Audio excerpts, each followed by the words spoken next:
Cumprimentamos a todos nossos queridos amados irmãos com muita alegria, com a paz de nosso Senhor e Salvador Jesus Cristo. É com muita alegria que nós damos continuidade aos nossos estudos bíblicos das lições CPAD. Chegamos na lição extra de número 2, o nascimento de um líder profético em Israel. Continuando a nossa aula que já postamos no YouTube, esta aula extra, que trata de um comentário adicional para ser ministrado aí na sua aula, e pode ser na segunda, na terça ou até mesmo no domingo. Aqui nós ministramos na quarta-feira. Então, continuando. O nascimento de um líder está na razão de Deus se lembrar de Ana. É interessante que a Bíblia diz, Deus se lembrou dela. Isso é misericórdia, é graça. É Deus querendo cumprir os seus propósitos e planos que estão guardados. Então, os planos do Senhor, nenhum pode ser frustrado. O Senhor disse 400 anos. Para quem? Para Abraão. Que o povo ia passar onde? No Egito. O povo passou quantos anos? 430. A culpa foi de quem? Não de Deus. Ok? Deus estava certo. Por quê? Porque no ano 350, preste atenção, o Moisés nasce aqui, ó. Ele nasce no ano 350. O Moisés, quando Moisés tinha 40 anos lá no Egito, nós já tinha os 390 anos da história dos 400, que Deus disse a Abraão que ia tirar o povo. Então faltava quantos anos? 10 anos. Para o quê? Para completar 400, ó. 390 mais 10. Deus tiraria o povo em quanto tempo? Em 400. Então, queridos, Deus se lembrou da promessa, do cumprimento, porque Deus sempre visita o seu povo. Deus é o Deus que visita seu povo. Assim aconteceu com a chamada de Moisés. A atuação de Deus no mundo, sempre Deus levantou homens para atuar. E deve ser através de homem. Conforme toda a história da Bíblia, nós temos, Deus levantou um José, um Moisés, um Eliseu, um Samuel, pastor de ovelha da casa de Israel. Então, a gente vê que quando José reina no Egito, José fez uma grande obra, mas a culpa é, o José, ele reinou aqui no Egito, o povo estava bem protegido, ok? Quando o novo rei se levantou no Egito, ele não conhecera José. Por quê? Porque José não fez o quê? Um sucessor. Quando José não fez um sucessor, como é que o rei vai conhecer? Porque o sucessor é um representante do seu líder. Então, José fez uma grande obra no Egito, mas sem sucessor. Não teve um procedimento. Por isso que na história nós temos o quê? De José até Moisés, nós temos um hiato. Cadê estes homens aqui? Cadê estes homens aqui? Entre José e Moisés. Então, o que a gente percebe, meus irmãos, é que não houve sucessor entre José e Moisés. Os homens hiatos. Cadê estes homens da história? O que a gente vê é que, onde na história nova, Deus irá fazer aparecer um novo José. Então, Moisés seria um novo José. Então, esse José aqui, entre aspas, seria um novo José na história de Israel.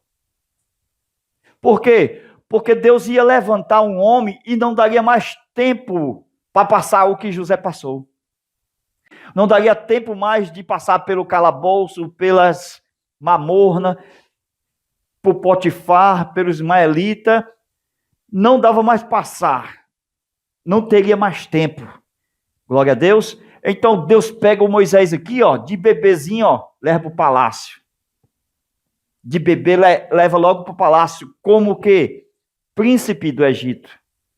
E ainda mais, ele será chamado filho da filha de Faraó. Então será um neto de Faraó.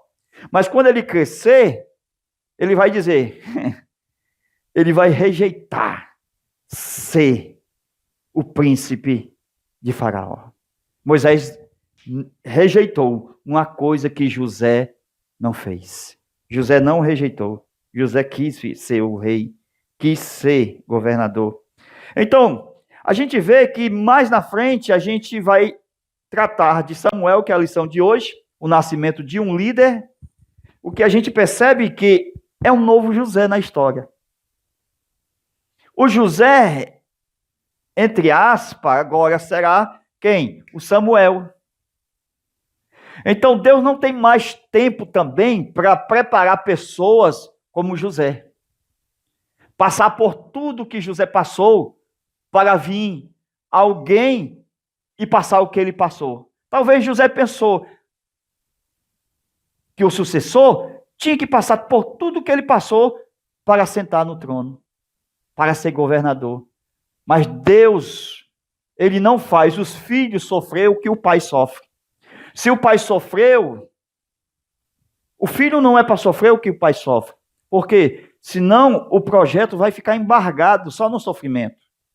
O sofrimento, ele tem que sair do pai para o filho. Então, se o pai levou a cruz, então o projeto é depois da cruz. E agora estará com o filho. A gente percebe, meus amados irmãos, que Deus não faz sofrer o filho assim como sofre o pai. Então a gente percebe o seguinte, ó. Samuel será um novo José para pastorear o rebanho de Deus.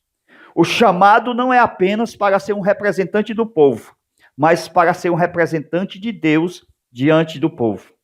Muitos são os líderes que não levantam sucessor. Os líderes atuais, eles, por estar no governo, eles se sentem eternizados. Por isso, não se preocupa em preparar sucessor. E a gente percebe, meus amados irmãos, que essas pessoas que não estão interessadas em ter sucessores, no geral, o que eles amam mesmo é o poder. Ele jamais se preocupa com os dias do porvir. José também fracassou nesta parte. A gente vê que vai vir um Moisés que vai pensar diferente de José. Esse José vai fazer um sucessor, que é o Josué. O sucessor não é feito através de um discipulado. Pode até ajudar, mas o sucessor, ele é feito na tenda.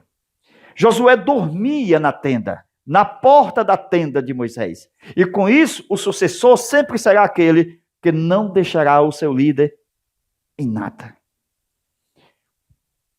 O poder na liderança gera um sentimento de eternidade. Esta é a razão de muitos não pensarem em sucessores. Vamos ver a diferença? Ó, presta atenção aqui, ó. As diferenças, ó. Eu tenho José, eu tenho Moisés. O Moisés deixou quem? Josué como sucessor. Depois nós temos quem? O Josué. Mais na frente temos Elias e depois quem? Eliseu. Então, José, cadê o sucessor dele? Cadê o Josué de José? Entre aspas, ó. Cadê o Josué de José? Cadê o Eliseu de Josué? Entendeu o mistério? Por quê? Porque esses dois aqui, ó, não deixaram sucessor. Nem José, nem Josué. deixaram o quê? Sucessor. Por isso que o período dos juízes vai ter uma tremenda reviravolta, porque o povo só estará bem quando Deus levanta o juiz para estar com o povo. Se o juiz morre, o povo volta a pecar. É terrível esse período dos juízes. Então vamos aqui, José não deixou sucessor. Josué também não deixou sucessor. Moisés deixou Josué, Elias deixou Eliseu. Então, cadê o Josué do José e cadê o Eliseu de Josué? Se eles não deixaram nenhum sucessor. Esta é a diferença. Então, Deus marcou o período dos juízes através das lideranças, como Débora, Gideão, Jefté, Sansão e Samuel, fazendo um trabalho junto às 12 tribos de Israel. E os antecedentes seriam, no caso, José, Moisés, principalmente Moisés, Josué, que venceu a primeira cidade que foi conquistada, Jericó. Então, Deus reinava por meio dos juízes para evitar a idolatria. Então, tanto José como Josué não deixaram sucessores. E qual foi a atitude de Josué diante do povo? Faça o que queiram fazer. Eu e minha casa vamos servir ao Senhor. Nós vamos ver essa atitude mais na frente. Os filhos de José, cadê os filhos de José? Deus deu oportunidade para José fazer sucessor. Os filhos de José não quiseram o governo. Deus fez multiplicar o povo no Egito, multiplicação do povo no Egito. O povo era fecundos, mas nenhum da geração. Olha aí a oportunidade. Os filhos de José, certo? Os filhos de José, a geração de José, a multiplicação pela fecundidade, Deus daria estas 3 oportunidades para José levantar um sucessor. Glória a Deus. E ele não fez. Tremendo isso aí. O governo do mundo atual está embriagado com o vinho da meretriz, a falsa religião. Deus, ele sabe levantar um Samuel que saiba trabalhar com vinho sem se corromper. Samuel vai cuidar das necessidades civis e espirituais do seu povo. É a videira que deve assumir a sua posição de governar as outras árvores. As carruagens de Israel têm rédeas. Eliseu sabia que estava nas mãos de Elias. Elias governava, mas não tinha rei. Ou seja, ele governava sem rei. Era o condutor na nação. Ele estava sentado nas carruagens espirituais de Israel. Na morte de Eliseu, o rei Joás reconheceu. E a mesma pergunta que Eliseu fez a Elias quando partiu, o Joás fez quando Eliseu morre. Quem vai sentar nas carruagens de Israel? Então, Samuel não passará pela cova, nem pela prisão, nem pela casa de Potifar. Deus vai levar o Samuel do ventre de Ana para a casa de Deus. Ainda criança, Samuel vai ministrar no tabernáculo que estava em Siló. Então, quem vai criar o Samuel? Esse novo José, o próprio Eli, o sumo sacerdote. Deus é capaz e jamais perdeu o controle da história. O que seria mais difícil?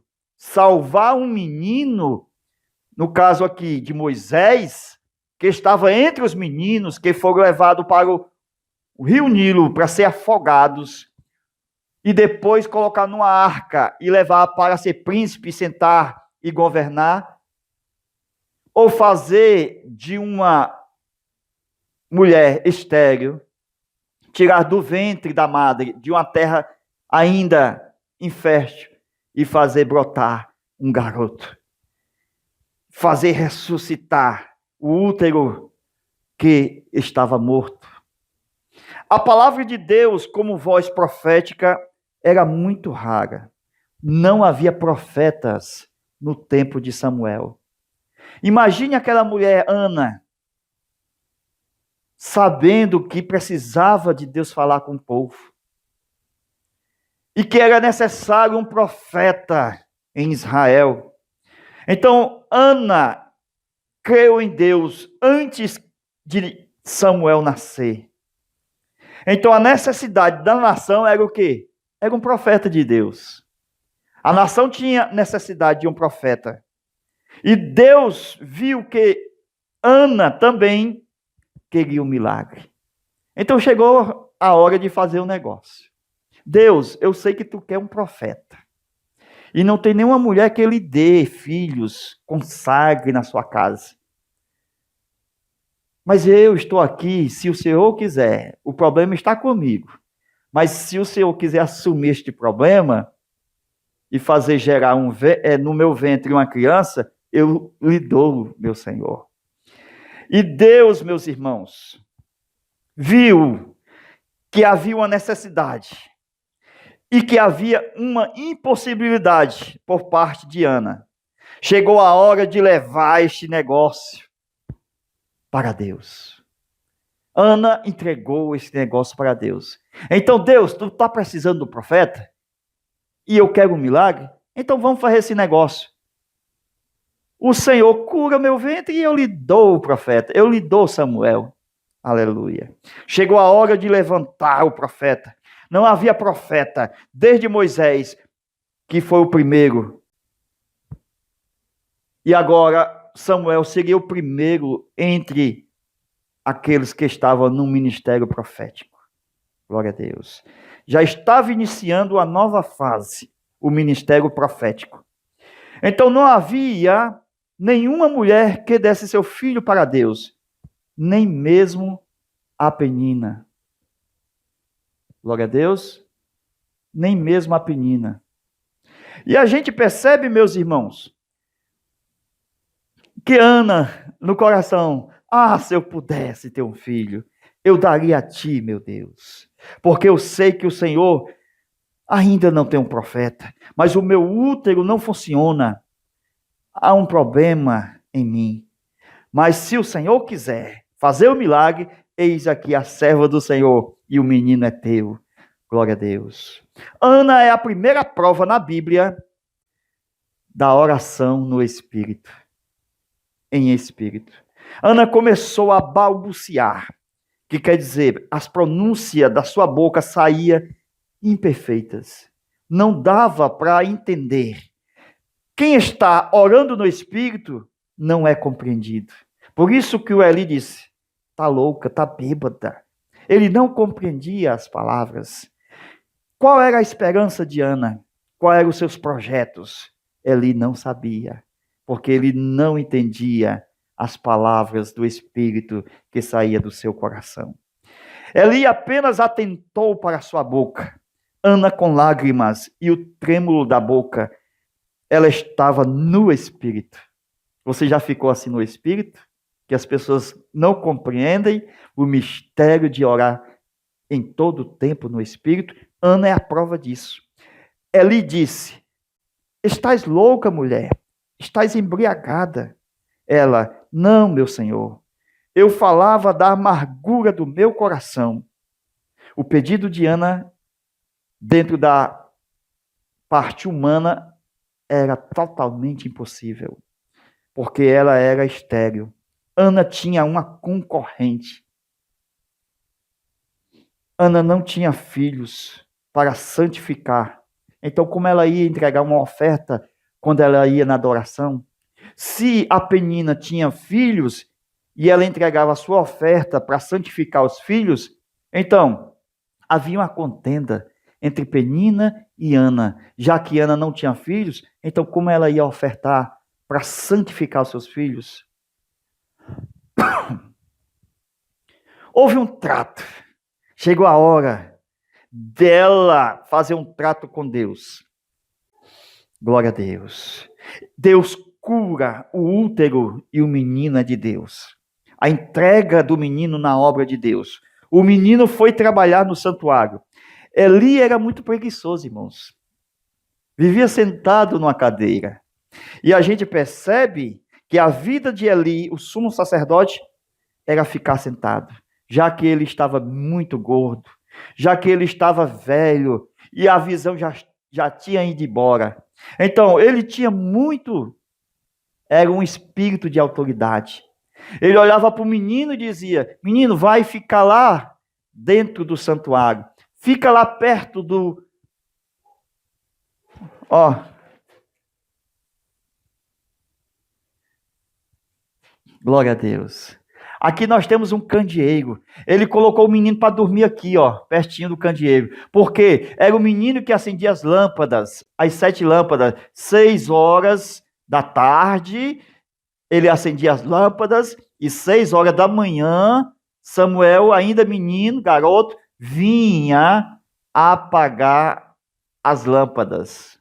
Então Samuel era quem pedia para ele ficar aqui, acendendo e apagando lâmpada. Foi nesse particular aqui que Deus se revelou a Samuel. Samuel. Então, nesse período aqui, quando Deus fala com Samuel, ele corre lá para Eli, ó, pela primeira vez. Você me chamou, Eli? Porque a voz de Deus parecia com a voz de Samuel, ou de Eli. E por 3 vezes ele fez isso. Eli ensinou, porque ele ainda estava muito jovem, ainda não tinha uma intimidade profunda com Deus. Aleluia. E aqui nós vemos, meus amados irmãos, esse menino, imagine o Eli, vai dormir, menino, fica lá perto das lâmpadas. Queridos, o governo teocrático, dentro do período dos juízes, aonde nós temos vindo de Moisés, passando pelos sacerdotes, somos sacerdote, Arão, Eleazar, e depois nós vemos o Eli, uma transição agora de rei, porque o Samuel foi levantado por Deus como o último juiz sobre o povo. Então, dentro do que nós já estamos comentando, vamos fazer aqui uma rápida reflexão do que foi falado. Há uma frase muito triste na Bíblia, por exemplo, em Êxodo, capítulo 1, versículo 8, que até mesmo os pais da igreja, consideram esta frase muito triste. Veja aí, Êxodo capítulo 1, versículo 8. Se levantou um rei que não conhecera José. Isso é muito triste, irmão.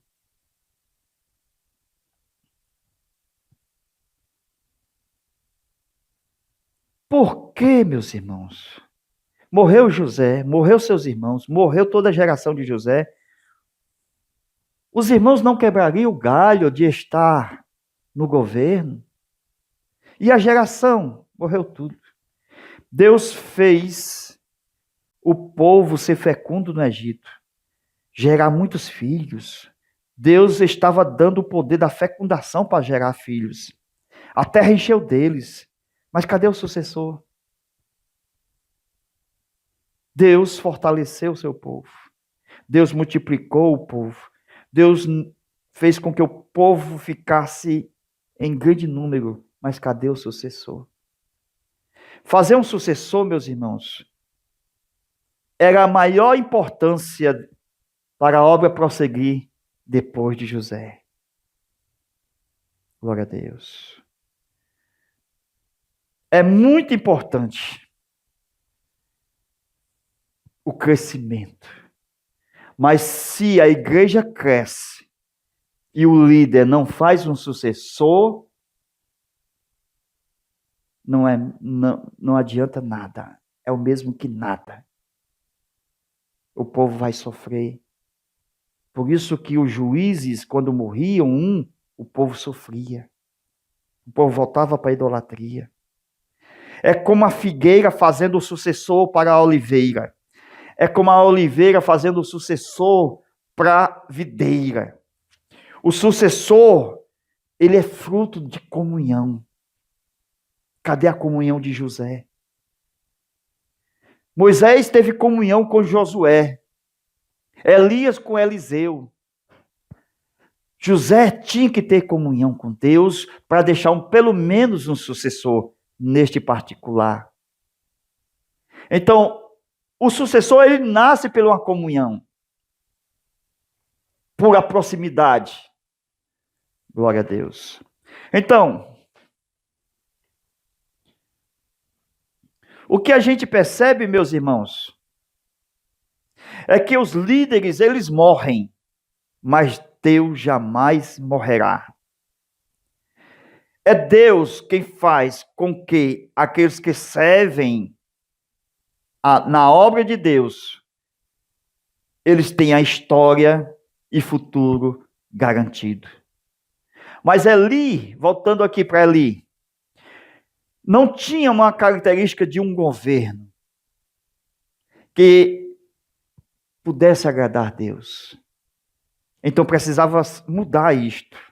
E Deus tinha que começar a operar agora através da vida de Samuel. Eli estava velho, insensível, cego. Deus tem que levantar um Samuel antes que venha Davi. Próxima aula a gente vai ver. Glória a Deus. Queridos amados irmãos, a oração de Ana foi a sua melhor decisão para a sua frutificação.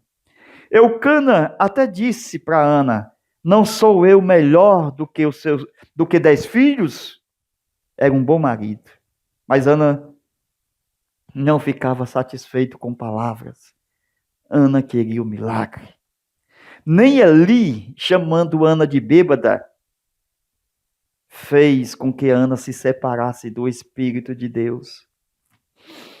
Deus fará com que Ana receba o milagre.